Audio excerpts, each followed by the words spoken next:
শুধু বইয়ের পড়া নয়, মানসিক স্বাস্থ্য, সহশিক্ষামূলক কার্যক্রম এবং এআই বা কৃত্রিম বুদ্ধিমত্তা শেখার উপর জোর দিব। আমাদের তরুণরা যেন বিশ্ববাজারে প্রতিযোগিতা করার উপযুক্ত হয়ে গড়ে উঠতে পারে এবং আমাদের স্মার্ট প্রজন্ম গড়ে ওঠে।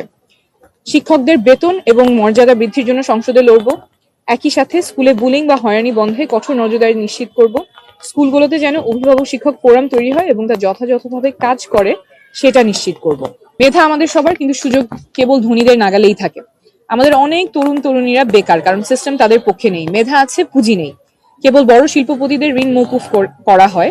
রাষ্ট্র কেবল বড় শিল্পপতিদের ঋণ মওকুফ করে, কিন্তু আমাদের ছোট ব্যবসায়ী বা নতুন উদ্যোক্তারা ব্যাংকের বারান্দায় ঘুরতে ঘুরতে ক্লান্ত হয়ে যায়।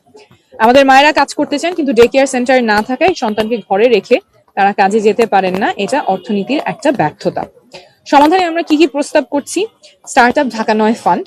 আমি এমপি হলে আমার বিশেষ বরাদ্দ থেকে তরুণ উদ্যোক্তাদের জন্য সিড ফান্ড বা প্রাথমিক পুঁজির ব্যবস্থা করব।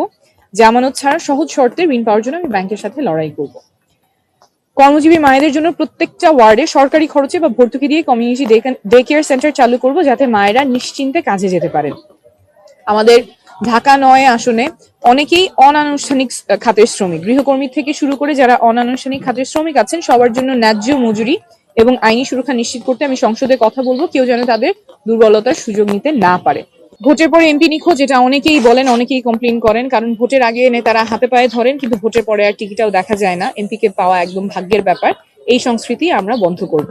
মিডিয়ার মাধ্যমে যারা দেখছেন তাদের কাছে অনুরোধ, আমাদের গণভোটে হ্যাঁ ভোট দিবেন এবং ঢাকা ৯-এ আমরা যে নতুন ধারার রাজনীতি করছি সেটার জন্য ফুটবল মার্কায় ভোট দেওয়ার অনুরোধ করছি। আমি শুরু থেকেই বলেছি, আমরা প্রমাণ করতে চাই, ঢাকা ৯ আসন থেকেই প্রমাণ করতে চাই যে রাজনীতি ভিন্নভাবে করা যায় এবং ভিন্নভাবেও অর্থ ও পেশি শক্তির বাইরে গিয়ে নির্বাচনে জেতা সম্ভব। শুরু থেকেই বলেছি যে আমি কোটি কোটি টাকা নির্বাচনের আগে খরচ করব না, কারণ এই কোটি টাকা নির্বাচনের পরে তখন তুলতে জনগণের উপরই দুর্নীতির বোঝা চাপাতে হয়।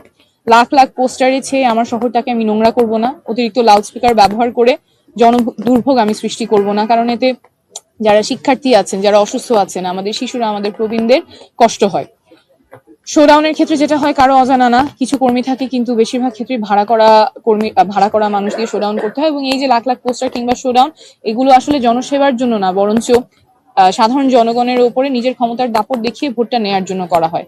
আমরা বিশ্বাস করি lakh lakh poster, loud speaker, অতিরিক্ত লাউড স্পিকারের শব্দ কিংবা ভাড়া করা শোডাউনের চেয়ে অনেক বেশি শক্তিশালী ব্যক্তিগত সম্পর্ক এবং বিশ্বাস।